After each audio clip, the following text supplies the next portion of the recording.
bacaan berikutnya tentang peristiwa kenaikan Tuhan Yesus. Kita buka Kisah Rasul pasal pertama. Kisah Rasul pasal pertama, mulai ayat yang keempat. Kisah Rasul 1 mulai ayat yang keempat. Ada beberapa ayat yang akan kita baca ini, kita akan baca bergantian, diawali dengan kaum laki-laki.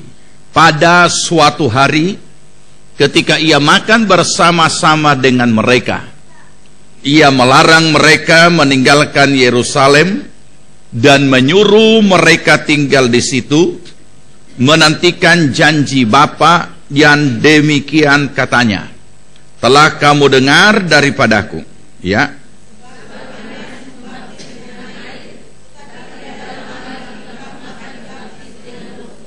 Maka bertanyalah mereka yang berkumpul di situ, Tuhan, maka engkau pada masa ini memulihkan kerajaan bagi Israel?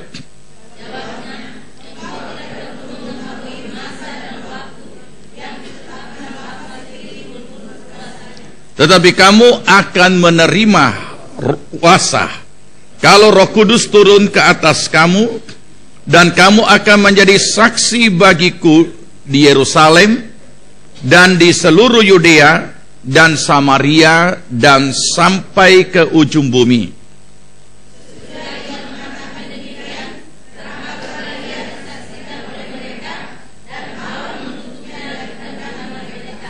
Ketika mereka sedang menatap ke langit, waktu ia naik itu, tiba-tiba berdirilah dua orang yang berpakaian putih dekat mereka.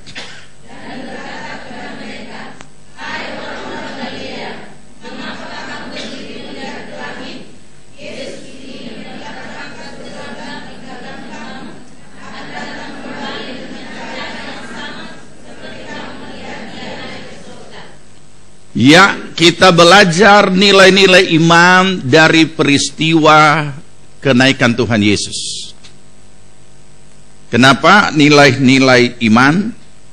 Oleh karena kita tahu semua peristiwa ini dan apapun yang Yesus pesankan dengan berbagai perkataan yang dia sudah sampaikan adalah hubungan dengan iman percaya kita kepada dia, karena kita percaya, kita yakin bahwa Yesus telah bangkit dan telah naik ke sorga dan akan datang kembali. Amin. Nah, saudara, kita mulai dari mana? Kita mulai dari hal terpenting dari seluruh keberadaan hidup manusia yang justru sangat tidak disadari, bahwa kehidupan ini tidak pernah mati. Karena ketika seorang anak manusia lahir dan menjalani hidupnya dalam usia tertentu dan mati, tubuhnya yang mati.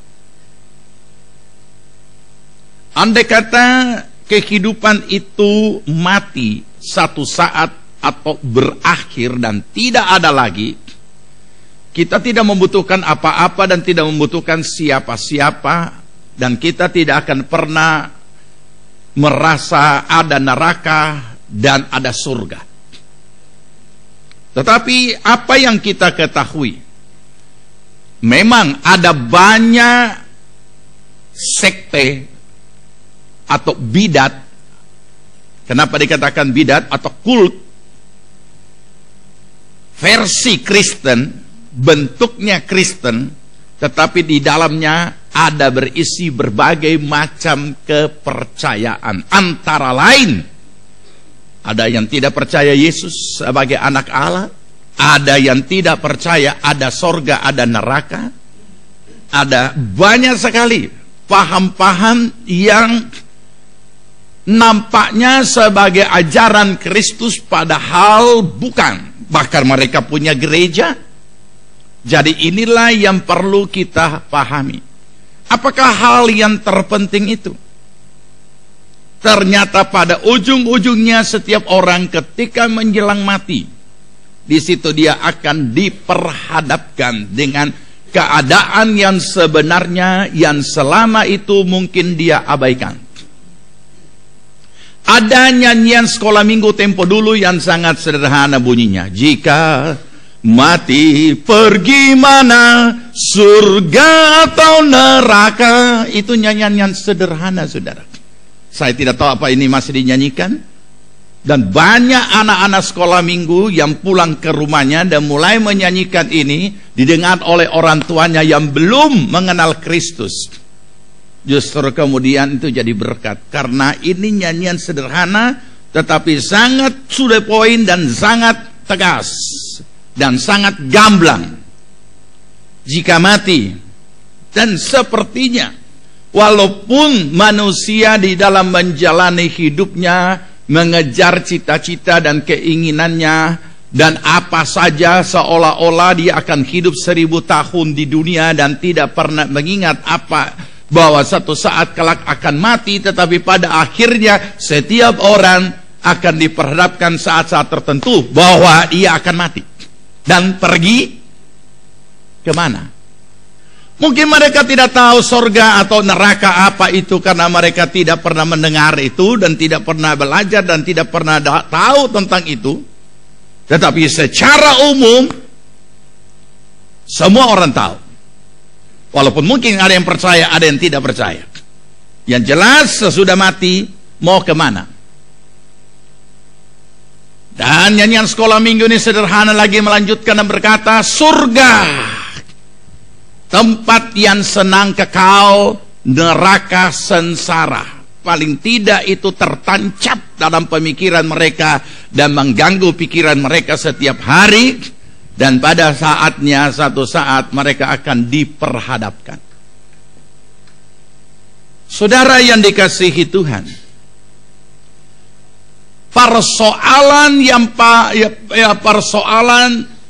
tentang kehidupan sesudah kematian telah dibereskan oleh Yesus. Kemana? Jelasnya kemana orang percaya ini berada dan kemana orang percaya ini akan pergi dan dia ada di mana. Sehingga ketika persoalan akhirat ini sebenarnya sudah beres, bahwa barang siapa yang percaya kepada Kristus tidak binasa melainkan beroleh hidup yang kekal. Jika persoalan akhirat ini memang sudah beres, ya berarti begitu mudahnya kita menjalani hidup ini di dunia, karena tidak ada lagi yang mengganggu pikiran kita, tidak ada lagi yang mengganggu kegelisahan, kekhawatiran seperti apa yang kita baca. Janganlah dibuat hatimu gelisah, kata Yesus kepada murid-murid dan kepada pengikutnya sebagai seorang manusia biasa. Setiap manusia akan pernah mengenal apa yang namanya gelisah, dan gelisah yang ada di sini bukan gelisah untuk masalah-masalah biasa yang membuat orang tidak bisa tidur atau tidak tenang, tidak ada sejahtera dan lain sebagainya oleh karena sesuatu dan lain hal. Tetapi gelisah di sini adalah ketidakjelasan, ketidakpastian, ini mau kemana sesudah mati. Kalau orang itu tidak pernah mengetahui, tidak pernah tahu bahwa sesudah mati ada kehidupan, entah kehidupan untuk penghukuman atau kehidupan yang kekal di dalam kemuliaan Allah. Kalau orang itu memahami itu dan tahu akan hal itu, dia tinggal memilih yang mana dia mau pilih. Akan tetapi di sini kita melihat bahwa ketika Yesus berkata, janganlah dibuat gelisah hatimu. Ini bukan hanya hal masalah-masalah yang kita hadapi hari-hari yang mendatangkan ketidaktenangan, tidak sejahtera, itu saja sudah cukup menyiksa. Apalagi kalau yang berhadapan pada saat-saat seseorang manusia berhadapan dengan suatu kegelisahan yang menyangkut kehidupan sesudah kematian. Saudara, ada satu peristiwa yang terjadi. Dan peristiwa ini sungguh sangat sulit diterima secara akal pikiran dan juga secara iman percaya. Kenapa? Ada seorang bapak. Di waktu saya masih remaja, ia sudah jadi majelis gereja. Ia sudah melayani Tuhan.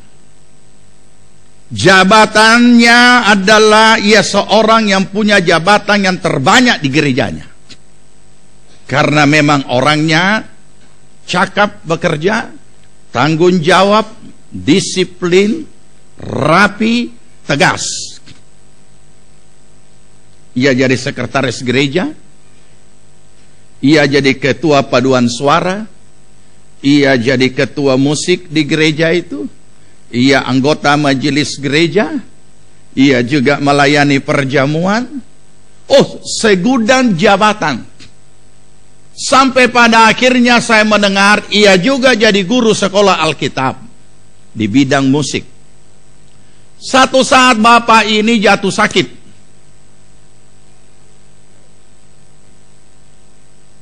Dan pada saat dia sakit, sudah didoakan oleh begitu banyak pendeta, karena dia juga mengenal banyak pendeta, karena dia digolongkan orang senior dalam pelayanan sekalipun ia bukan seorang pendeta. Tapi bapak ini tidak sembuh-sembuh. Kami juga sempat mengunjunginya, kami juga sempat mendoakannya. Tetapi bapak ini tetap dalam ruangan ICU yang belum dipindahkan juga, dan tetap ada di situ. Satu saat Ibu Gembala membesuk bapak ini dan Roh Kudus berbicara. Bapak ini belum terima Yesus. Bisa saudara menangkap bahwa ini sangat tidak masuk di akal? Bahkan secara pemahaman iman ini juga sulit dimengerti. Bagaimana bisa seorang majelis gereja belum terima Yesus? Dan kenapa bisa jadi majelis gereja tanpa menerima Yesus lebih dahulu? Bagaimana bisa seorang pelayan perjamuan kudus belum terima Yesus? Bagaimana bisa seorang percaya yang sekian banyak segudang jabatan, bahkan jadi guru sekolah Alkitab, tapi ternyata belum terima Yesus? Tentu saja kami sebagai pelayan Tuhan pun jadi bingung. Apakah ini benar dia belum terima Yesus? Tetapi itu sangat jelas Tuhan menyampaikan itu. Dan bapak ini bukan hanya tidak sembuh atau belum sembuh pada saat itu, tetapi penuh ketakutan, penuh kegelisahan, gelisah. Mungkin kalau kita dengan tidak menghakiminya, mungkin kita boleh katakan dengan kalimat sederhana, takut mati. Tidak ada orang percaya di dunia ini takut mati, saudara. Tidak ada. Dari semua pelayanan, dan bahkan saudara pun pasti pernah menyaksikan, semua orang percaya yang telah menerima Kristus akan berangkat dengan tenang. Dan umumnya orang berkata, rupa tidur dia. Tidak ada punya muka yang mengerikan. Tidak ada yang berjuang dengan maut. Tidak ada. Karena yang menjemput dia bukan maut tetapi malaikat. Atau boleh mungkin saya katakan kalau menurut cerita orang dulu-dulu, bukan malaikat el maut. Nah saudara, nah inilah dia begitu gelisah. Seorang pelayan Tuhan, seorang majelis gereja yang sudah puluhan tahun, akhirnya harus dilayani terima Yesus. Dan kalau kita bicara soal terima Yesus, pertama-tama itu adalah urusan akhirat. barang siapa yang percaya tidak binasa, melainkan beroleh hidup yang kekal. Itu urusan akhirat. Jadi pada akhirnya tidak ada seorang pun yang dapat hidup tenang apabila dia mengetahui kalau mati ini kemana? Kalau mati ini kemana?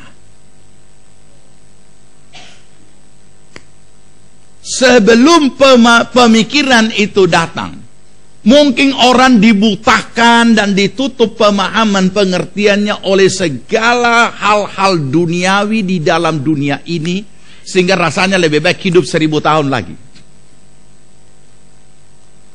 Tapi satu saat hal itu akan datang dalam situasi kondisi tertentu, dan itu akan sangat menggelisahkan.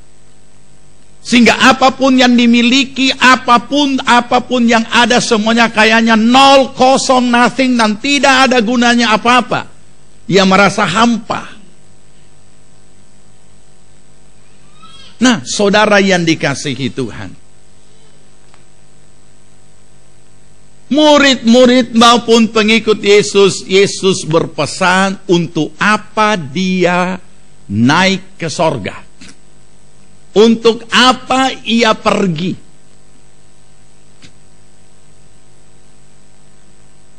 Bukan cuma lahir, kemudian menjalani hidup di dunia, kemudian menderita sengsara, dan mati di atas kayu salib, dan bangkit.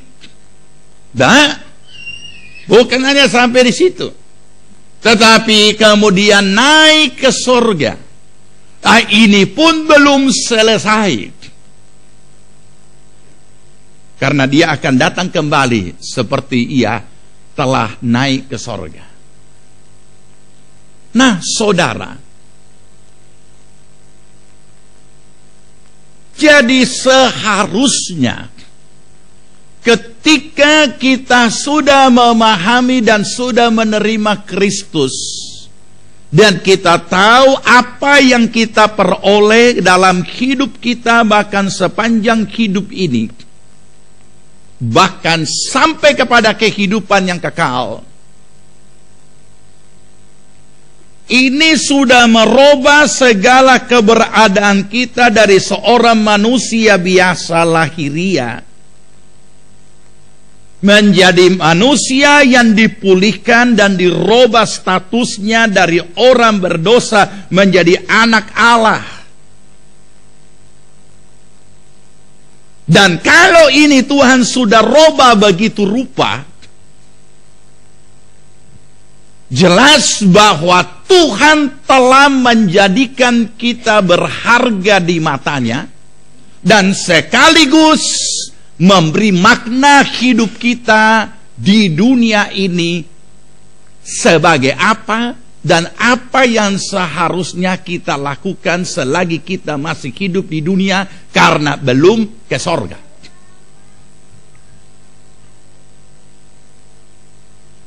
Mari kita buka Alkitab kita masing-masing, kembali dari apa yang kita baca.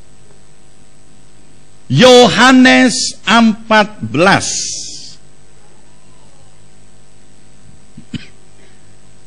Sudah? Ayat 1.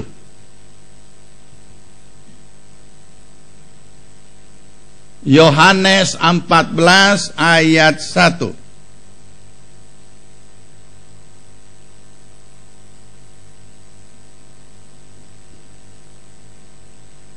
Ya, sama-sama. Janganlah gelisah hatimu. Percayalah kepada Allah, percayalah juga kepadaku. Rupanya tidak ada obat lain yang bisa menyelesaikan penyakit gelisah. Penenang boleh, hanya minum sebentar, begitu sudah selesai, gelisah tidak hilang. Dia cuma kasih mengantuk sebentar. Itu obat penenang. Tapi sesudah itu gelisah tidak ada lagi, muncul lagi. Nah, ini kita lihat. Percayalah kepada Allah dan percayalah, rupanya obat gelisah, menyelesaikan gelisah dan bebas dari gelisah hanya iman. Tidak ada. Saudara mau coba mau pakai obat untuk penenang, ya, itu juga bisa dilakukan sesuai dosisnya, tapi jangan coba-coba lebih dari itu, karena dokter juga memberikan itu. Tetapi tidak ada jaminan bahwa minum 1 kali atau 2 kali atau 3 kali selesai. Malahan pada akhirnya ada banyak orang yang harus terikat, dan tidak boleh tidak, dia harus minum itu. Dengan sangat sederhana Yesus berkata, percayalah. Percayalah kepadaku, percayalah kepada Allah dan percayalah kepadaku. Dan rupanya gelisah yang ada di sini juga bukan gelisah biasa. Nah, saudara yang dikasihi Tuhan, ini adalah masalah kehidupan yang dijalani, dan sesudah itu, masih ingat apa yang Yesus katakan? Apa gunanya memperoleh seluruh isi dunia ini, sedangkan jiwanya binasa? Kalau kita renungkan ini ayat, kita jadi malu. Kenapa? Belum ada orang di dunia ini yang berhasil memiliki seluruh dunia. Kalau ada seorang yang memiliki seluruh dunia, kekayaannya sudah tidak bisa dihitung dengan angka apapun. Digitnya tidak cukup. Tetapi kekayaan orang di dunia ini yang diklasifikasikan, orang terkaya di dunia si ini, berikutnya dia masuk ranking berapa, berarti masih bisa dihitung. Masih jauh dari apa yang Yesus katakan. Orang terkaya di Indonesia si ini, ini urutan sekian, masih bisa dihitung. Karena masih bisa dihitung, makanya dimasukkan dalam urutan-urutan.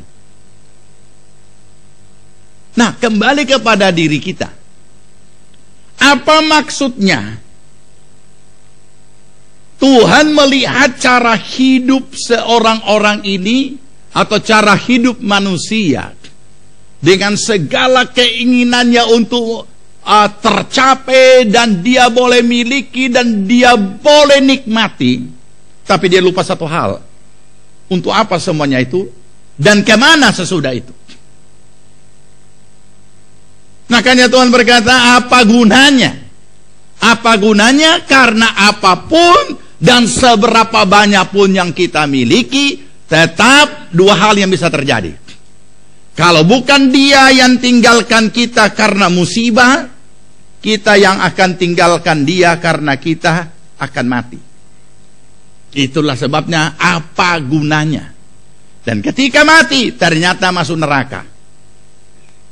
Nah, saudara yang dikasihi Tuhan, Yesus menyelesaikan hal yang terpenting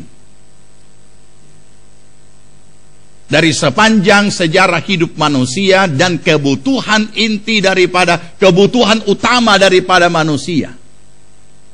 Karena mereka telah diciptakan oleh Allah serupa dan segambar dengan Dia, kemudian jatuh di dalam dosa, dan Tuhan mengembalikan gambar diri Allah dalam manusia untuk juga boleh hidup kekal bersama dengan Tuhan. Makanya Yesus berkata, di rumah Bapakku ada banyak tempat tinggal. Kalau tidak demikian, aku sudah mengatakan kepadamu, cuma sedikit tampak di sorga, tidak banyak. Tapi dikatakan ada banyak tempat. Dan aku pergi, itu sebabnya aku pergi ke situ untuk menyediakan tempat bagimu. Jadi sesuatu yang bukan lagi dipermasalahkan, tetapi sudah dikaruniakan kepada kita. Ini tidak akan pernah mengganggu lagi, tidak akan pernah menggelisahkan hati kita, dan tidak akan membuat hidup kita tersiksa hidup di dunia oleh karena masalah akhirat belum selesai. Tidak ada lagi ketakutan yang menghantui, mencekam, menekan kita oleh karena masalah akhirat sudah selesai. Tidak ada lagi ketakutan ataupun juga merasa was-was ataupun tidak tenang karena masalah akhirat sudah selesai. Dan ini menunjukkan seharusnya kita hidup di dunia, hidup yang bagaimana? Kalau ada masalah yang utama sedang menimpa hidup kita, tidak akan pernah membuat kita hidup tenang, tetapi kita akan hidup gelisah. Tetapi ketika masalah yang utama itu selesai, kita lega karena sudah selesai. Itu contoh yang sangat sederhana yang sedang kita alami dalam hidup kita. Tetapi apa yang terjadi dengan kehidupan orang percaya? Tuhan masih menemukan secara nyata di antara murid-murid, bahkan di antara pengikut-pengikutnya, orang-orang percaya yang hidup di dunia, masih hidup di dunia, sekalipun sudah beres urusan akhirat, tapi mereka tidak menikmati bagaimana hidup sebagai orang percaya. Itu pertama. Yang kedua, mereka juga tidak hidup sebagaimana yang Tuhan kehendaki. Kenapa semuanya ini bisa terjadi? Oleh karena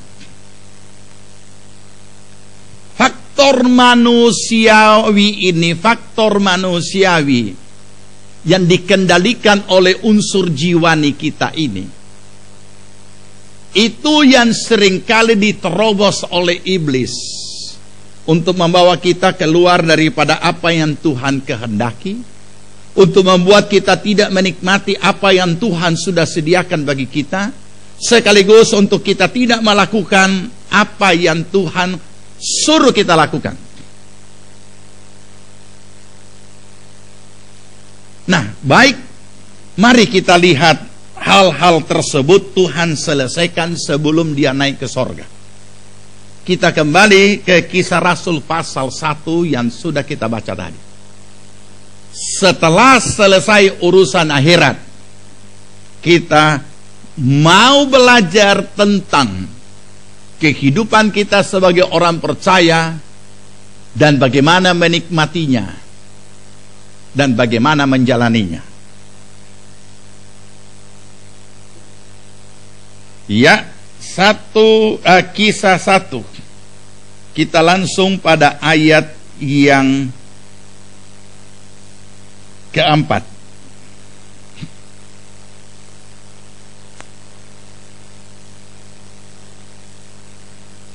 Ya, pada suatu hari, baca, ketika ia makan bersama dengan mereka, ia melarang mereka meninggalkan Yerusalem dan menyuruh mereka tinggal di situ menantikan janji Bapa yang demikian katanya. Telah kamu dengar daripadaku, sebab Yohanes membaptis dengan air, tetapi tidak lama lagi kamu akan dibaptis dengan Roh Kudus. Sebelum ia naik ke sorga, ia mengeluarkan perintah larangan. Jangan lupa ya, dibutuhkan iman untuk mentaati apa yang Tuhan suruh. Sekaligus dibutuhkan iman untuk mentaati apa yang Tuhan larang. Mari kita renungkan. Ada kalanya Tuhan suruh lakukan, kita tidak lakukan. Ada kalanya Tuhan larang jangan lakukan, kita lakukan. Ini perlu kita peka. Apakah ini Tuhan suruh, ataukah ini Tuhan larang? Atau jelasnya, apakah kita berhadapan dengan perintah Tuhan yang harus kita lakukan sesuatu sesuai perintahnya, atau kita berhadapan dengan perintah Tuhan yang berkata stop, jangan kemana-mana.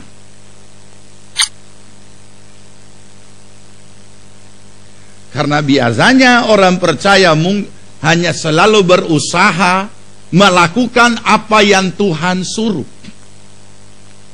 Sementara usaha ada juga yang gagal. Tetapi orang percaya paling banyak tidak taat dengan apa yang Tuhan larang. Itu. Kalau dibandingkan apa yang Tuhan suruh dan apa yang Tuhan larang, lebih banyak kita tidak taat kepada apa yang Tuhan larang. Saya tidak tahu kenapa bisa jadi seperti ini. Malah lebih banyak kita mendengar orang berkata-kata dengan bahasa rohani, seolah-olah dia sangat gampang bicara dengan Tuhan. Tuhan bilang, Tuhan larang, Tuhan bilang, Tuhan larang. Nah, saudara yang dikasihi Tuhan, sudah apa? Kalau ada sesuatu larangan, berarti itu sangat penting. Dan kita juga tahu apa kejatuhan manusia pertama. Apa? Ya, melakukan apa yang Tuhan larang. Nah, ini memang aneh. Yang Tuhan suruh dia tidak lakukan, yang Tuhan larang itu yang dilakukan. Kenapa Yesus harus menyampaikan ini? Ada urusan penting apa? Cukup ia berkata, sudah cukup ia pernah berkata, pergilah kamu ke seluruh bumi, beritakanlah Injil kepada sekalian alam, dan muridkanlah sekalian bangsa, dan ajarkanlah mereka melakukan apa yang telah kusampaikan kepadamu. Seharusnya cukup itu, karena sudah pernah memberi amanat agung. Sekarang pergi Jo, naik saja. Tetapi ini disampaikan secara serius dalam waktu yang sangat tepat, waktu mereka sedang makan. Ini. Nah, saudara yang dikasihi Tuhan, apa yang kita temukan tadi, Yesus berkata, atau Yesus melarang mereka meninggalkan Yerusalem. Dan kalimat berikutnya kita tahu apa sebabnya dilarang. Karena tidak lama lagi kamu akan dibaptis dengan Roh Kudus. Tapi sebelum dia berkata seperti itu, dia berkata, Yohanes membaptis kamu dengan air. Tapi sedikit hari lagi atau tidak lama lagi kamu akan dibaptis dengan Roh Kudus. Sudah penting apa ini? Dan bukankah sampai saat ini juga banyak kelompok Kristen yang tidak terlalu memusingkan dengan apa yang namanya baptisan Roh Kudus, bahkan tidak mengakuinya? Mereka percaya Roh Kudus, mereka mempunyai doktrin yang benar, Tritunggal, tapi mereka tidak dapat menerima bahwa ada baptisan Roh Kudus, ada karunia-karunia Roh. Ada, memang ada. Itu tercatat dalam Alkitab dan sudah berlaku pada 2000 tahun yang lalu katanya, dan tidak lagi berlaku sekarang. Itu pemahaman yang sudah ada di mana-mana. Hari ini mereka juga kebaktian, mereka juga peringati. Selaku apa? Selaku peringatan, dan bukan lagi peristiwa yang harus terulang kembali. Saudara, inilah yang kita ketahui saat ini. Dan jika secara khusus Yesus melarang mereka meninggalkan Yerusalem hanya untuk menantikan baptisan Roh Kudus, merupakan satu perintah, atau boleh kita katakan perintah terakhir sebelum naik ke sorga. Karena sesudah itu kita baca dia naik ke sorga, sesudah mengucapkan itu adalah soal baptisan Roh Kudus. Sudah apa pentingnya?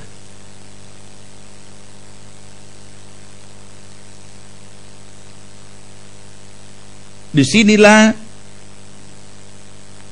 kita memahami bahwa setiap orang percaya perlu menerima pengalaman iman baptisan Roh Kudus.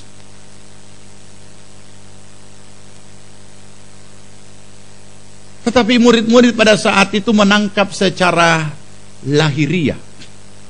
Mereka bertanya, Tuhan, apakah Engkau pada masa ini akan memulihkan kembali kerajaan bagi Israel? Ya, mereka hanya pikir secara lahiriah. Karena saat itu bangsa Israel lagi berada di dalam jajahan. Mereka menantikan Mesias. Padahal Mesias inilah yang di depannya sedang berbicara. Maka Yesus berbicara secara terus terang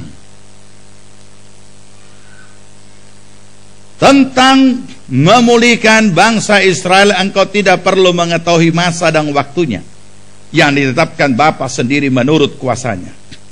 Tapi yang penting sekarang itu kamu yang sekarang ini hidup di dunia yang akan ditinggalkan, yang sekarang masih sedang menjalani hidupnya. Yesus berkata, tetapi kamu akan menerima kuasa kalau Roh Kudus turun ke atas kamu, dan kamu akan menjadi saksiku di Yerusalem dan di seluruh Yudea dan Samaria dan sampai ke ujung bumi. Ayat 8. Ya.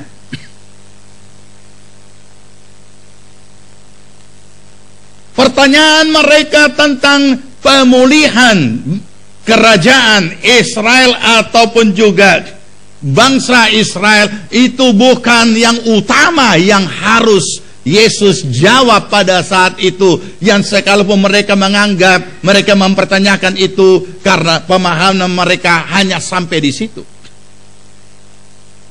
Tapi justru Yesus menjawab tentang pribadi-pribadi yang sudah menjadi percaya kepadanya di dalam menjalani hidupnya di dunia ini sebagai apa dan bagaimana sebenarnya seharusnya.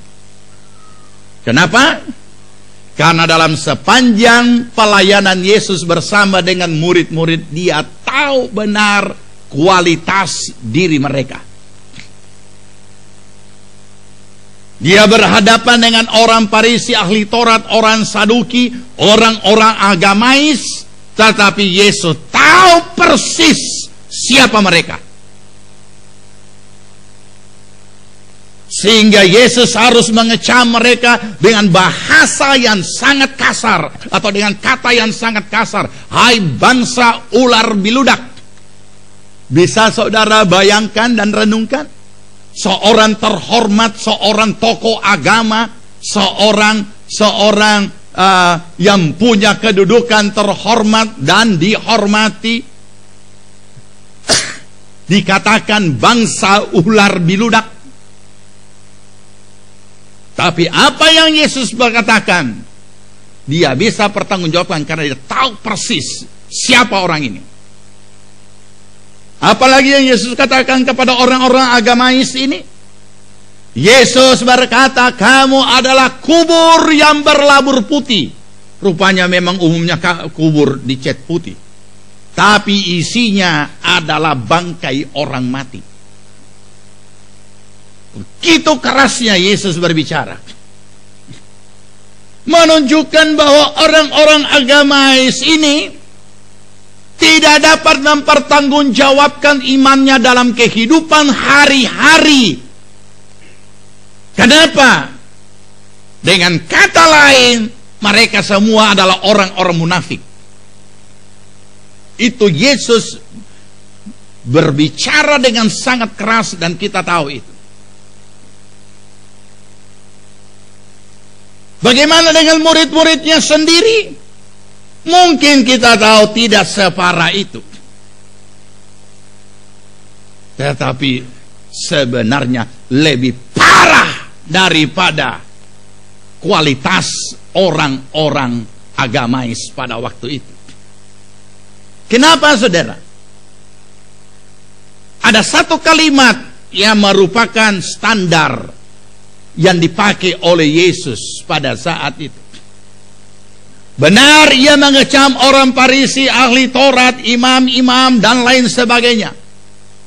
Tapi ketika dia juga tahu bahwa ada hal-hal yang dilakukan oleh mereka bukan oleh karena iman, tapi hanya karena kepujian, yaitu seolah-olah nampak kualitas-kualitas rohani ataupun juga pengetahuan-pengetahuan rohani yang bukan gampang untuk dicapai, tapi telah dimiliki oleh orang Farisi, ahli Taurat dan imam-imam. Menjadi anggota Sanhedrin atau anggota dewan bukan gampang. Menjadi seorang ahli Taurat bukan gampang.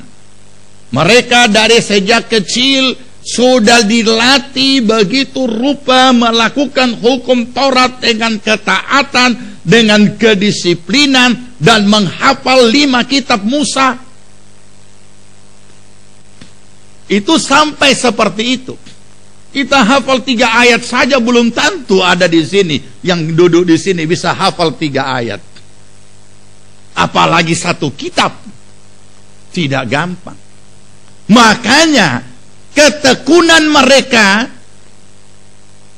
walaupun didasari dengan untuk kepujian diri, akan tetapi Yesus berkata seperti ini, jika kebenaranmu tidak melebihi kebenaran orang Farisi dan ahli Taurat, kamu tidak akan melihat kerjaan Allah. Jadi yang dimasukkan Yesus, yang ada di luar itu harus seperti yang ada di dalam. Yang ada di dalam itu harus nampak aplikasinya di luar, bukan sebaliknya. Nah, karena itulah kenapa saya katakan lebih parah, bahkan mungkin sama saja murid-murid dengan kualitas daripada orang Farisi dan ahli Taurat dan imam-imam. Kita tidak hanya mengenal Yudas, itu sangat diketahui sebagai yang mengkhianati atau yang menjual Yesus. Kita bukan hanya mengenal Petrus yang menyangkal Tuhan, ataupun juga yang lain-lain, Thomas yang tidak percaya. Tapi Yesus ingat persis waktu ia disalibkan. Mulai dari Taman Getsemani, 3 murid senior yang dibawa ke Taman Getsemani untuk berteman berdoa, ternyata mereka tidur. Cuma suruh berdoa ini. Padahal suruh berdoa itu kan cuma duduk. Tidak suruh kerja apa-apa. Tidur. Ketika Yesus ditangkap, Alkitab menulis semua murid meninggalkan, bukan cuma meninggalkan, lari meninggalkan Yesus. Tidak ada satu murid. Ini murid-murid perlu dipulihkan. Murid-murid ini perlu dipulihkan. Itu sebabnya untuk memulihkan mereka, kuasa Tuhan harus turun atas mereka untuk memulihkan mereka.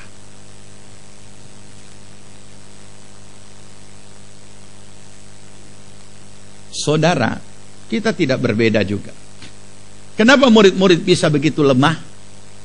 Inilah faktor manusiawi, unsur jiwani yang menguasai dan mengendalikan dan menghandle seluruh pergerakan hidup manusia dalam kehidupannya sehari-hari yang sangat rawan dan riskan dari terobosan kuasa si jahat.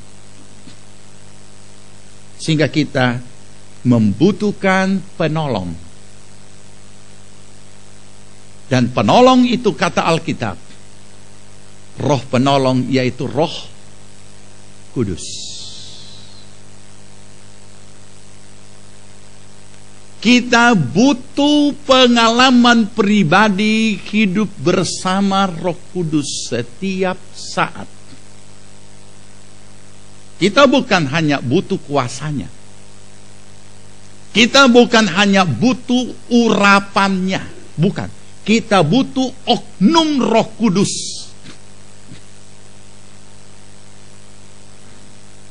Dialah penolong yang diutus untuk menolong kita. Segala macam bentuk kemampuan manusiawi kita yang ada di dalam unsur jiwani kita tidak akan dapat menghandle hal-hal yang berat dalam hidup kita, karena dia hanya diikat dengan hukum logika, bukan hukum iman. Selagi masih bisa dianalisa oleh hukum logika, itu masih dapat mereka atasi. Sebagaimana kita melihat dan berkata, banyak juga orang-orang yang tidak punya Roh Kudus lebih hebat, pikirannya lebih cerdas, dan dia bisa menjadi orang yang berguna dan lain sebagainya. Ya, karena ia memaksimalkan seluruh kemampuan intelijensia dan memanagenya dengan baik sebagaimana Tuhan berikan kepadanya. Karena dalam hidup kita sehari-hari hanya prosentasi yang sangat kecil kita mengelola intelijensia kita. Kenapa? Karena memang kita tidak melakukan itu. Tetapi sehebat-hebatnya kita mengelola akan kemampuan intelijensia kita, tetap diikat oleh hukum logika. Kita tetap butuh penolong, yaitu Roh Kudus. Tidak usah jauh-jauh. Kita ingat salah satu, bukan menghakimi Petrus, tapi kita mari renungkan. Pribadi yang energik, agresif, cepat tangkap, cepat bereaksi. Tetapi pada akhirnya down. Hanya dengan pertanyaan seorang, kalau terjemahan lain berkata, hanya seorang dayang-dayang, atau hanya seorang budak, atau hanya seorang pelayan yang bertanya, engkau sama-sama dengan dia? Oh, ini juga orangnya, sama-sama dengan dia, sama-sama dengan Yesus. Dia bisa ketakutan, dia bisa menyangkal. Padahal di Taman Getsemani, waktu Yesus mau ditangkap, dia cabut pedang, dia kasih putus orang punya telinga. Dia kira Tuhan Yesus senang. Tuhan Yesus pungut ulang itu telinga, pasang ulang. Nah, tidak beda saudara, hidup kita ada saatnya, wah, luar biasa, cepat tanggap, orang ini hebat, orang ini luar biasa. Tetapi dengan tidak dapat diduga, karena sesuatu peristiwa dan lain hal yang terjadi, tiba-tiba down, tiba-tiba melakukan hal yang tidak terpuji. Nah, inilah kenapa seperti ini. Inilah keberadaan manusiawi kita. Inilah kehidupan daging kita, yang ada kalanya tidak dapat dikendalikan. Makanya dikatakan Roh Kudus menolong kita. Nah, saudara, apa yang Tuhan kerjakan itu menjadi nyata, tapi sebelumnya itu mereka dipulihkan. Dan dengan pertolongan Roh Kudus, ia membentengi kita dan menjaga hati kita ini, roh kita, untuk tetap menyala-nyala. Itu sebabnya Roh Kudus dengan roh kita menyatu dan dia tinggal di dalam diri kita dan bekerja di dalam diri kita sebagai penolong.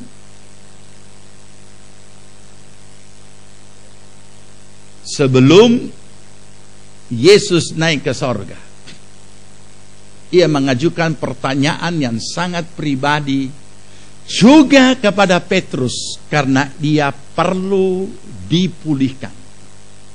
Hai Simon, anak Yohanes, adakah engkau agape kepadaku? Simon menjawab, ya Tuhan, engkau tahu yang aku ini filia. Dia hanya punya tingkat kasih filia, belum sampai kepada agape. Nah, ini yang dimiliki oleh manusia. Yang harusnya setiap orang percaya bukan hanya memiliki filia, kasih persaudaraan, karena orang di luar sana pun lebih kuat filianya daripada kita. Tapi Tuhan menginginkan kasih Bapa itu ada pada kita. Ia dipulihkan. Ia dipulihkan. Walaupun dia harus mengalami satu pertanyaan-pertanyaan yang menikam. Adakah engkau mengasihi aku lebih daripada semua orang-orang ini? Dan kedua kalinya Simon berkata, ya Tuhan, engkau tahu yang aku ini filia. Saudara, renungkan. Ini bisa, api yang menyala ini bisa jadi redup. Cinta kasih kita kepada Tuhan bisa menjadi pudar kalau Roh Kudus sebagai penolong tidak bekerja dan tidak menolong kita. Karena kasih yang kita miliki sehari-hari dalam kehidupan, pergaulan dan lain sebagainya, sampai kepada keluarga, rumah tangga semua, hanya filia dan storge, hanya itu saja. Kasih manusia yang pada umumnya. Dan ini tidak akan bisa tahan lama. Ini akan dipermainkan oleh situasi dan kondisi. Dan sekaligus hanya ada pada tingkat jiwani kita, perasaan kita. Orang itu baik, kita baik. Orang itu baik, kita baik. Onde-onde dibalas, panada. Ya. Onde-onde tidak ada, panada juga tidak ada ke sana. Ini. Dia baik, kita baik. Dan ini saudara tahu, ini kita perlakukan juga kepada Tuhan. Makanya segala apa yang baik, yang menguntungkan, yang menyenangkan, yang lembut, kita anggap Tuhan mengasihi kita. Tapi ketika Tuhan mau membentuk dan memulihkan kita, dan ketika Tuhan mau menjadikan kita bejana yang berharga di matanya, bejana kemuliaan, kita tidak mampu. Kita tidak dapat menangkap bahwa itu adalah kasih Allah, melainkan kita hanya dapat menangkap bahwa itu kekejaman Allah atas kita. Baik saudara, ini yang Tuhan mau lakukan pertama-tama. Setelah urusan surgawi beres, urusan akhirat beres, Tuhan sudah mengembalikan kita pada gambar yang semula, yaitu menjadi orang percaya, menjadi anak yang dikasihi, menjadi anak Tuhan. Maka pemulihan gambar diri ini dulu yang Tuhan harus kerjakan melalui Roh-Nya yang kudus. Apa yang dia buat?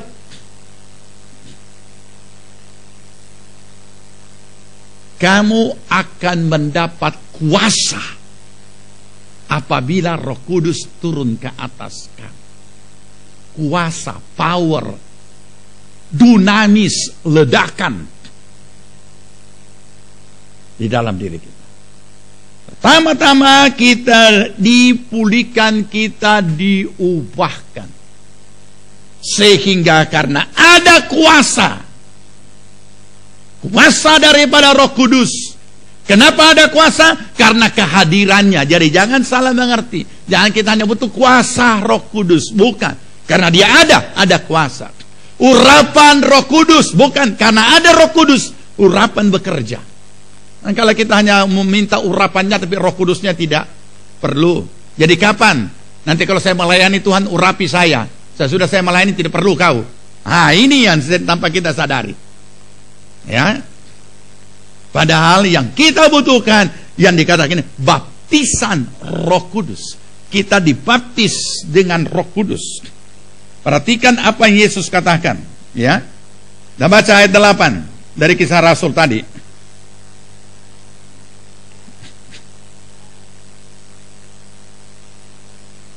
Sebab Yohanes, ayat 5. Sebab Yohanes membaptis dengan air, tetapi tidak lama lagi kamu akan dibaptis bukan oleh, tapi apa? Dengan. Jangan lupa. Ya, bukan dibaptis oleh Roh Kudus, tapi dibaptis dengan Roh Kudus. Urapan bekerja oleh Roh Kudus. Kuasanya yang bekerja oleh Roh Kudus. Tapi sekarang yang kita butuhkan pribadi Roh Kudus. Jangan ganti itu dengan kata oleh. Iya. Kemudian apa yang firman Allah katakan ayat 8, kamu akan menerima kuasa. Apa yang kita nikmati? Hidup yang berkemenangan. Hidup yang berkemenangan di dalam diri kita secara pribadi terlebih dahulu. Karena ini murid-murid betapa rapuhnya mereka jika mereka hanya mau hidup secara tingkat jiwani. Itu sebabnya bagaimana hidup yang berkemenangan itu bisa terjadi. Galatia 5 ayat 22. Galatia 5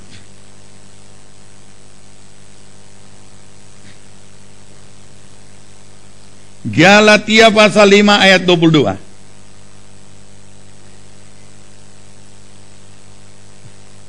Kita baca sama-sama. Kompria dulu. Tetapi buah roh ialah kasih, sukacita, damai sejahtera, kesabaran, kemurahan, kebaikan, kesetiaan. Perempuan.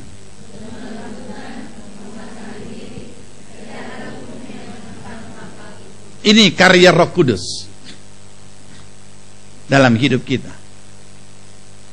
Karya Roh Kudus membentuk karakter seorang pribadi Kristus di dalam diri kita.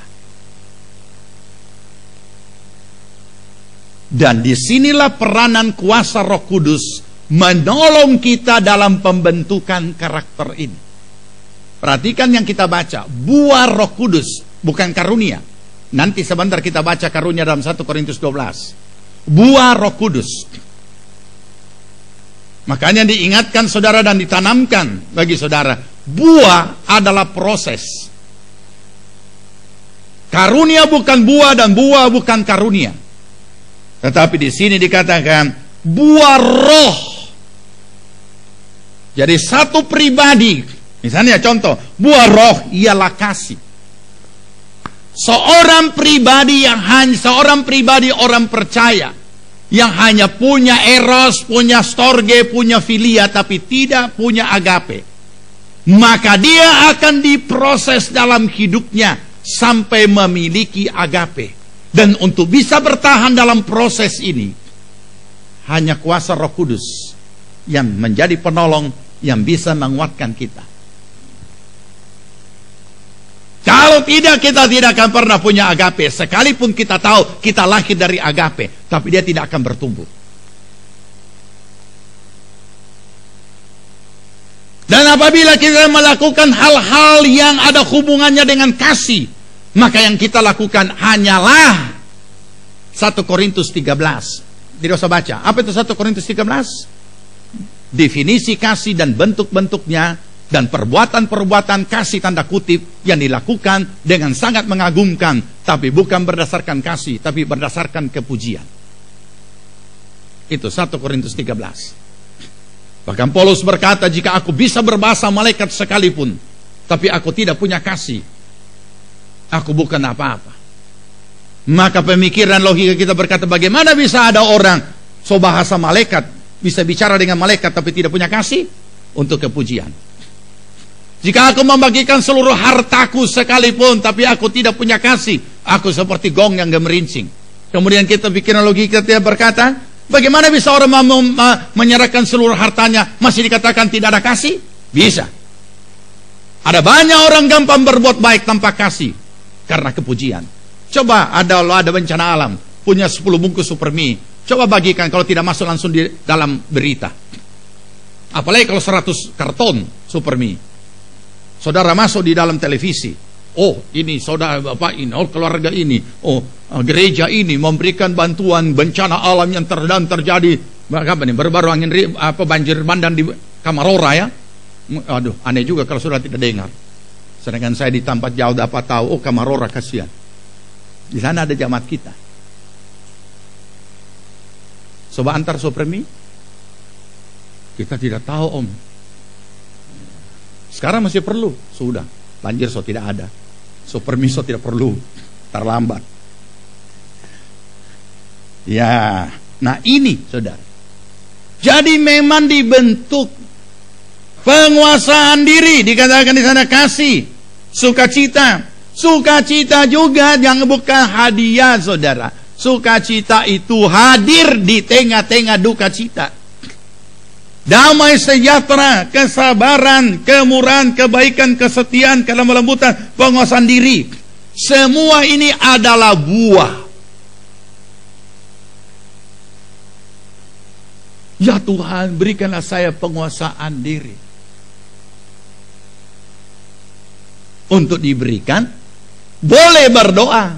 Untuk diberikan, maka Tuhan akan menghadirkan hal-hal yang sangat, bukan cuma menjengkelkan, sangat membakar emosi untuk meledak. Nah, di situ Roh Kudus akan menolong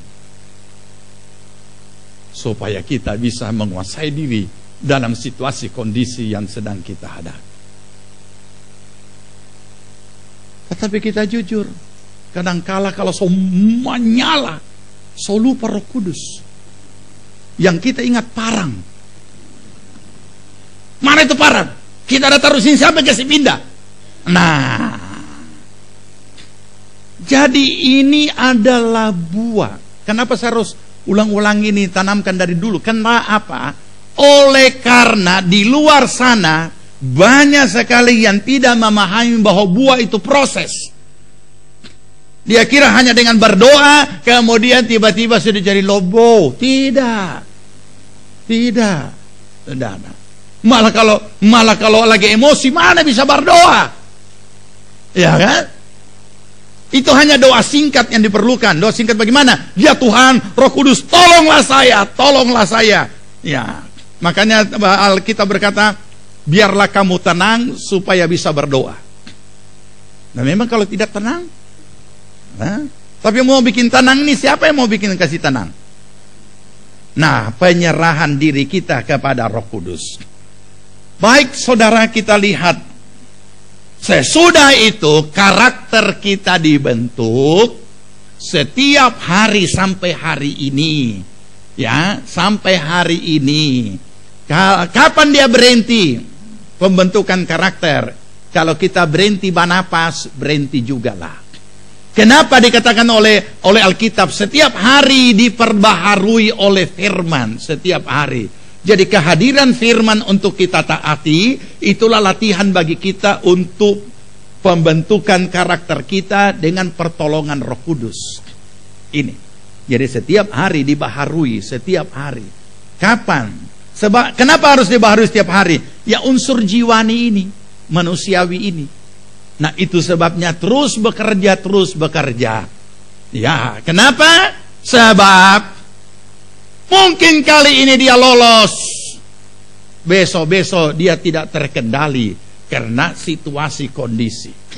Nah itu sebabnya dikatakan di sini kita perlu senantiasa meminta pertolongan Roh Kudus untuk menolong kita dalam pembentukan karakter kita.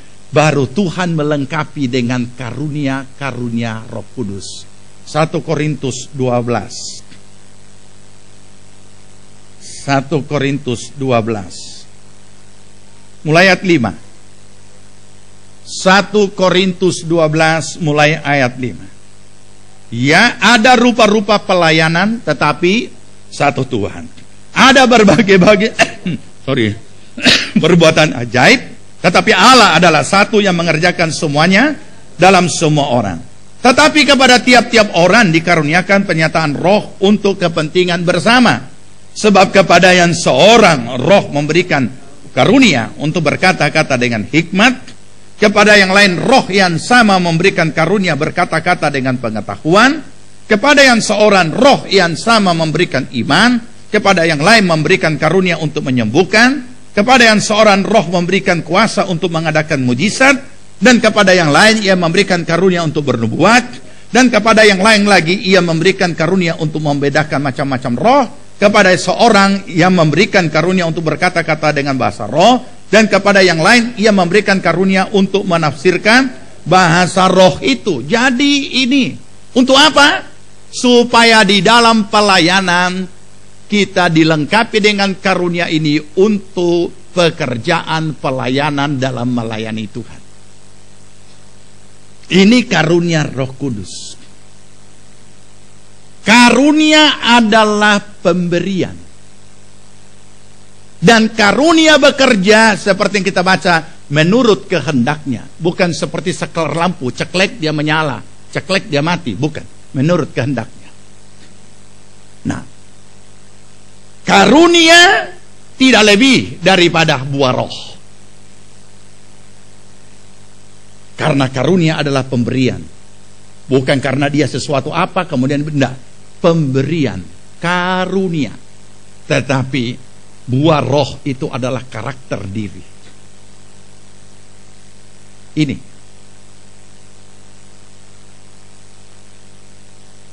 Apa yang Tuhan katakan? Hidup yang berkemenangan karena ada kuasa, menjadi saksi.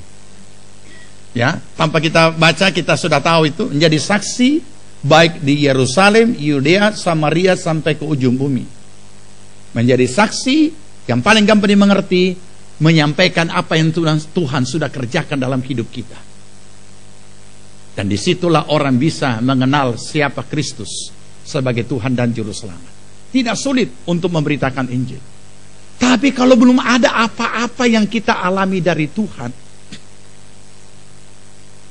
kesaksian itu tidak akan berhasil. Saudara.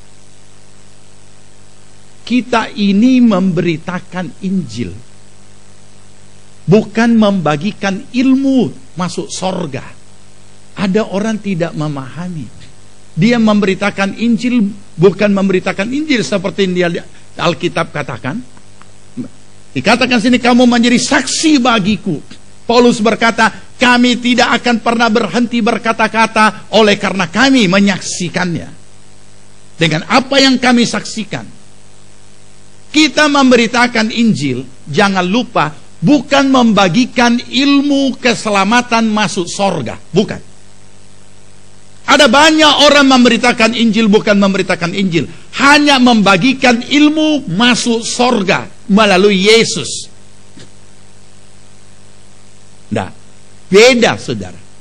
Kalau saya hanya memberitakan ilmu masuk sorga melalui Yesus, saya hanya banyak bicara tentang ilmu keselamatan ini hanya satu-satunya jalan dan lain sebagainya, mau percaya? Percaya. Ya sudah, terima Yesus, selamat.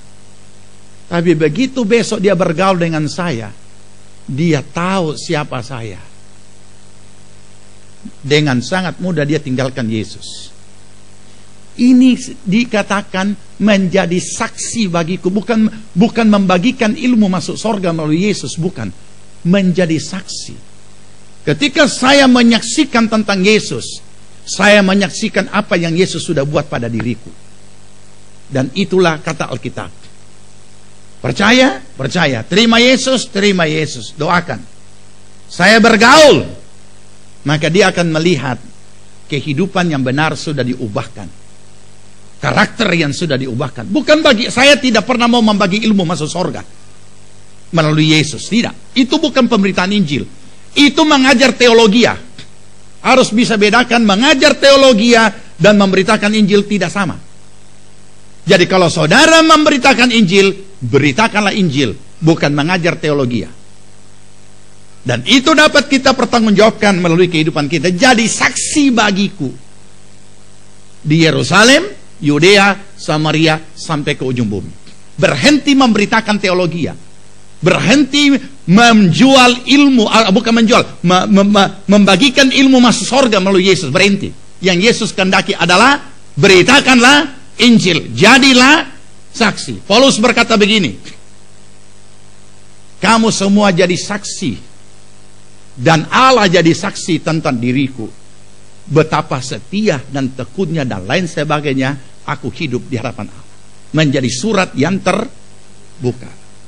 Masih ingat apa kata-kata daripada orang-orang lain kepercayaan yang kemudian jadi percaya?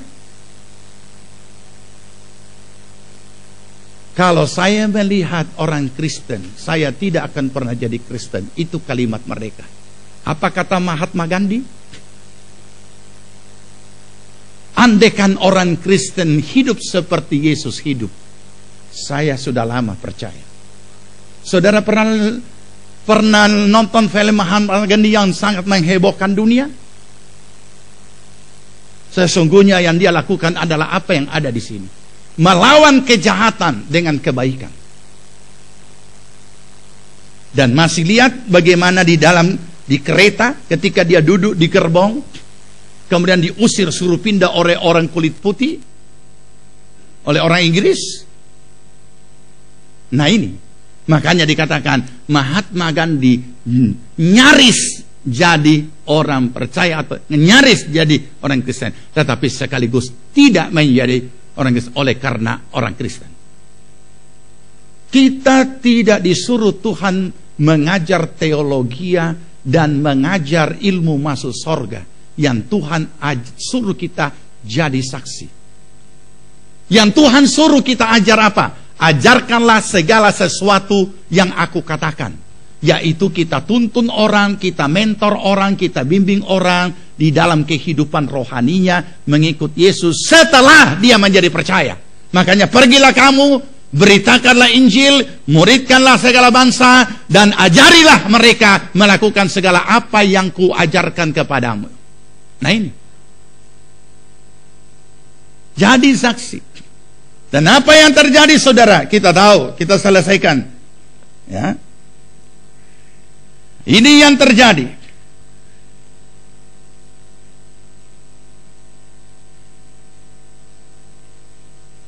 Yang keempat, yang terakhir, yaitu ketika naik ke sorga, ia datang malaikat berkata, hai orang-orang Galilea, mengapa engkau menatap ke langit? Yesus Kristus yang engkau lihat terangkat ke sorga, seperti itulah juga dia akan datang seperti yang kamu lihat.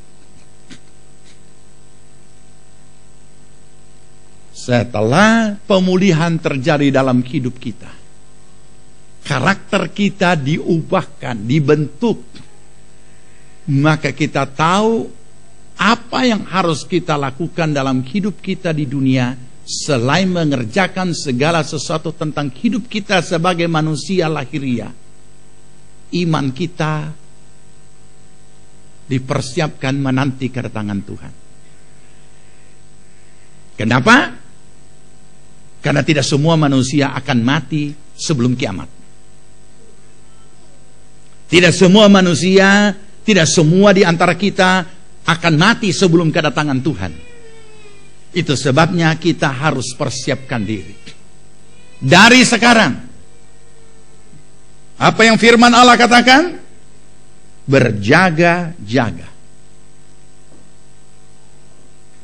Ada beberapa hal berjaga-jaga yang ada kaitannya dengan kedatangan Tuhan. Saya tidak usah bacakan ayatnya, saya sebutkan saja. Pertama-tama yang harus kita jaga diri kita. Karena akhir zaman, segala sesuatu yang sasarannya menghancurkan iman orang percaya, itu hadir di mana-mana di sekitar kita. Juga hadir dalam bentuk peristiwa-peristiwa yang kita hadapi dalam hidup kita untuk menggoyahkan iman. Paulus berpesan kepada murid-murid, jagalah dirimu, berjaga-jagalah dan jagalah dirimu dari ragi orang Farisi dan orang Saduki. Pencemaran, saya tidak uraikan Farisi ataupun Saduki, tetapi yang jelas pencemaran yang bisa mencemari iman kita dalam berbagai macam bentuknya, itu kita harus jaga diri. Supaya iman kita, diri kita tetap berkenan di hadapan Tuhan. Berikut, berjaga-jagalah terhadap segala situasi kondisi apapun yang sedang kita hadapi dalam hidup kita sehari-hari, sekecil apapun realita hidup itu. Karena dia punya kemampuan menggoyahkan iman. Kata berjaga-jaga menunjukkan kita tidak hidup sembrono. Kata berjaga-jaga menunjukkan bahwa kita tidak hidup ngawur, tetapi waspada. Dan yang terakhir, berjaga-jagalah, karena kamu tidak tahu kapan hari dan waktunya Tuhan datang. Karena kita tahu, jangan kita hanya menangkap secara umum seperti orang di luar sana yang tidak ngerti firman. Dia hanya menganggap bahwa kedatangan Tuhan itu kiamat. Itu hanya istilah umum bagi orang yang tidak memahami. Tapi jangan lupa, ya nanti minggu akan datang saya akan ajarkan kedatangan Tuhan. Ada banyak peristiwa yang mendahului sebelum Yesus datang dan menjadi memerintah di dunia ini, yaitu gereja Tuhan diangkat. Itu ayat selalu dibacakan setiap ada kedukaan atau pemakaman di kuburan, di tempat pemakaman, bahwa kita yang masih hidup pada saat kedatangan Tuhan tidak akan mendahului mereka yang sudah mati. Mereka yang sudah mati akan bangkit lebih dulu. Kemudian kita akan diangkat bertemu dengan Tuhan di angkasa. Itulah keangkatan orang-orang percaya. Dan itu sewaktu-waktu bisa terjadi. Ini yang kita harus berjaga-jaga. Sebab kalau itu terjadi dan kita tidak mengalaminya, berarti kita dipersiapkan untuk masuk di dalam antikris. Olehnya saudara, apa yang menjadi peristiwa kenaikan Kristus ini? Memaknai kehidupan kita, nilai-nilai iman kita sebagai orang percaya yang masih hidup di dunia, sedang menjalani kehidupan kita. Dan pakailah waktu yang telah disediakan untuk kita menerima baptisan Roh Kudus. Mulai saat ini, sebentar malam dan 10 malam berturut-turut, kita berdoa, Tuhan penuhilah aku dengan Roh-Mu yang kudus. Kita berdoa. Kita bangkit berdiri. Kita nyanyikan kembali pujian tadi. Penuhi aku sekarang Tuhan.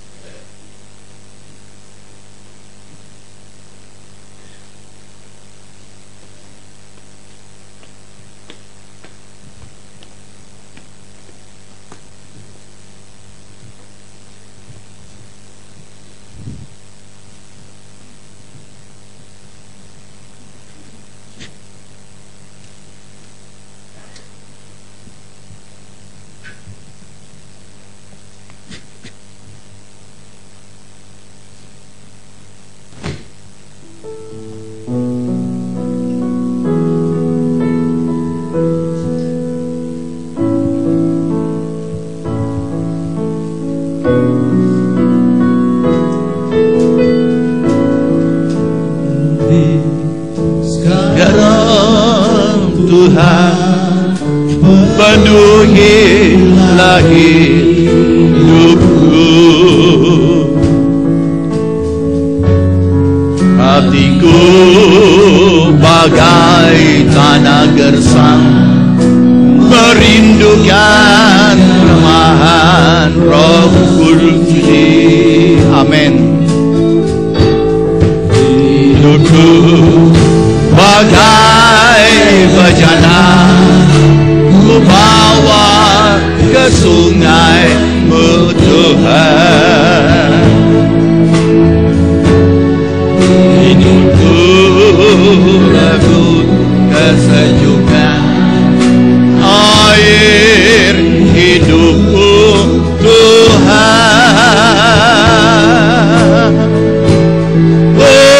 Penuhi aku sekarang, amin.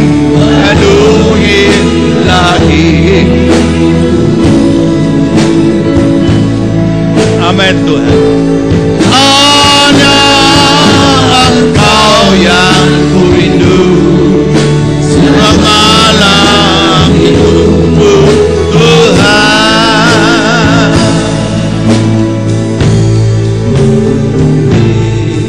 Sekarang Tuhan, penuhilah hidupku, amin.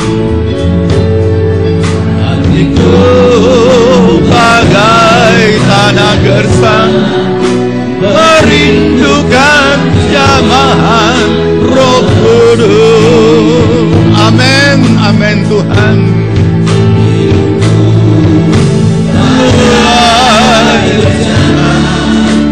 Ku bawa sungai-Mu Tuhan, amin Tuhan.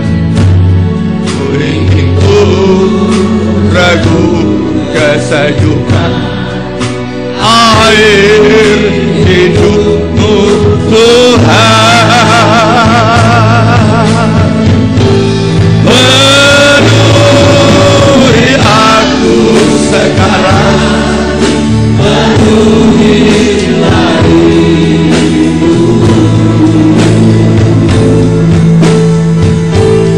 Hanya Engkau yang ku rindu, jamanan hidupku Tuhan. Penuhi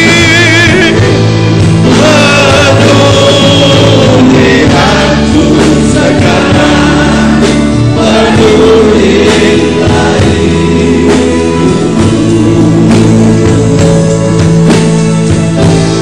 Hanya Engkau yang ku rindu, penuhilah hidupku Tuhan.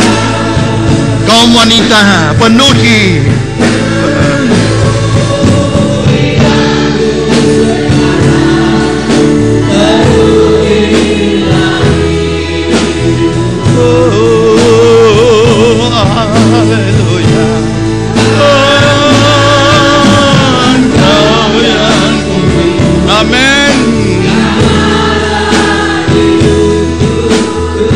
Mari kaum pria katakan, penuhilah. Penuhi aku sekarang, penuhilah hidupku.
Tuhan. Haleluya.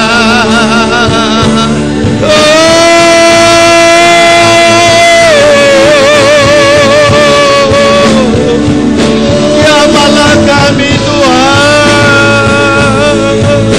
Roh Kudus penuhi kami. Haleluya. Haleluya, haleluya. Haleluya. Uri haleluya ralamalaya raramata karalamalaya ralamalaya uralamalaya kanamaya ralamalaya kanamaya ralamalaya.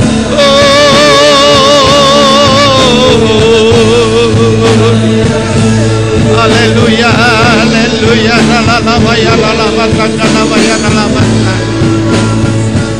Ralalamata, kanamaya, ralalamata.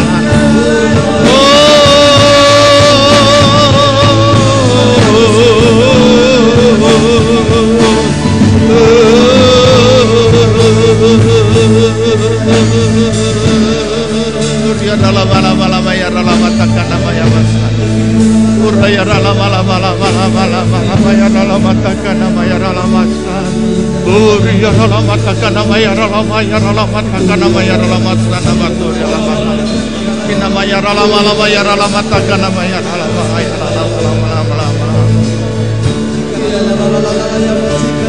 ralamalaya ralamataka ralamataka namaya ralamasa. Uri haleluya.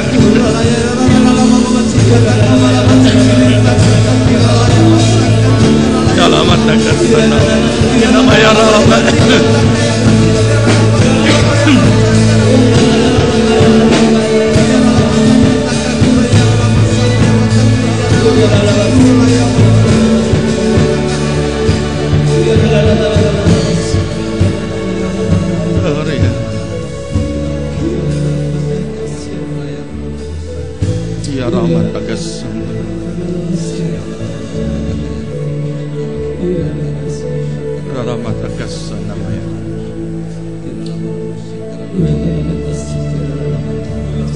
Terima kasih Tuhan. Terima kasih Yesus. Terima kasih Roh Kudus untuk lawatan-Mu bagi kami saat ini. Kami butuh Engkau dalam hidup kami. Kami butuh Engkau sebagai penolong yang telah diutus untuk menolong kami. Terima kasih Roh Kudus, terima kasih. Engkau tilik seluruh jemaat-Mu yang sudah datang saat ini Tuhan. Biarlah Engkau melawat mereka semua. Tuhan, Roh Kudus bekerja di dalam hidup kami, membentuk diri kami, mempersiapkan kami menanti kedatangan Yesus Kristus. Terima kasih Tuhan. Bawa kami selama beberapa hari ini untuk kami boleh memfokuskan diri kami menerima lawatan Tuhan. Terima kasih Tuhan. Berkati kami semua. Kami percaya Tuhan sudah menjamah setiap kami. Jamahan-Mu adalah jawaban untuk setiap apapun yang jadi pergumulan kami. Tetaplah tinggal dalam diri kami, Roh Kudus. Terpuji nama-Mu. Terima kasih Tuhan. Sebelum kami akhiri ibadah kami mau menyatakan kasih kami dengan apa yang akan kami persembahkan. Kuduskan hati pikiran kami agar apa yang kami persembahkan kami lakukan dari hati yang mengasihi Tuhan. Terima kasih Tuhan. Sehingga kami diberkati Tuhan. Dalam nama Tuhan Yesus. Amin. Silakan duduk saudaraku. Kita bawa persembahan kita. Dan kita nyanyikan kembali pujian tadi. Dan kita membawa persembahan pada Tuhan.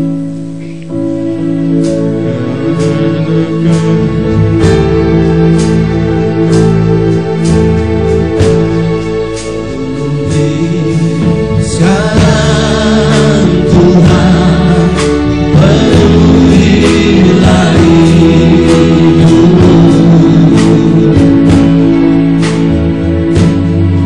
hatiku bagaikan tergesa merindukan yang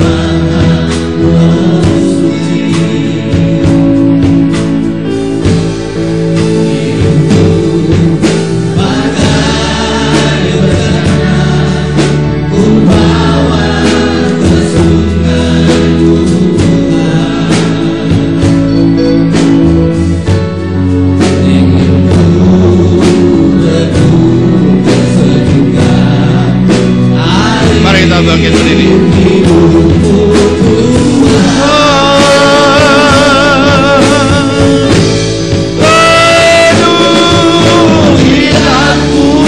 Sekarang penuhilah hidupku. Amin, amin Tuhan. Engkau yang ku rindu, sepanjang hidupku Tuhan.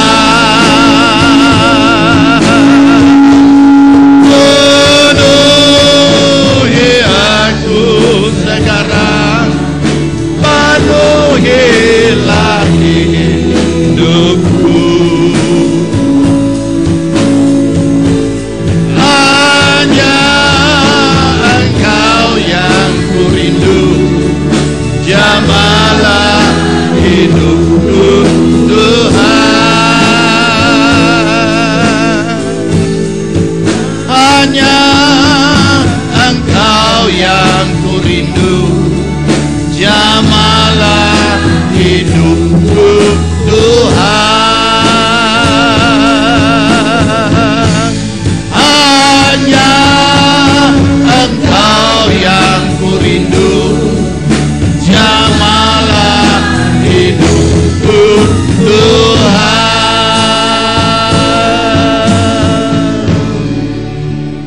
Jemaat yang dikasihi Tuhan, terimalah berkat damai sejahtera dari Tuhan Yesus Kristus, kecintaan Allah Bapa dan dalam persekutuan Roh-Nya yang kudus adalah kiranya tinggal menyertai kita sekalian. Dibuatnya kita hidup bijaksana, sehingga berhasillah segala apa yang kita kerjakan sampai berkelimpahan. Amin. Dari sekarang sampai Tuhan Yesus datang kembali. Amin. Jadi Tuhan silakan duduk.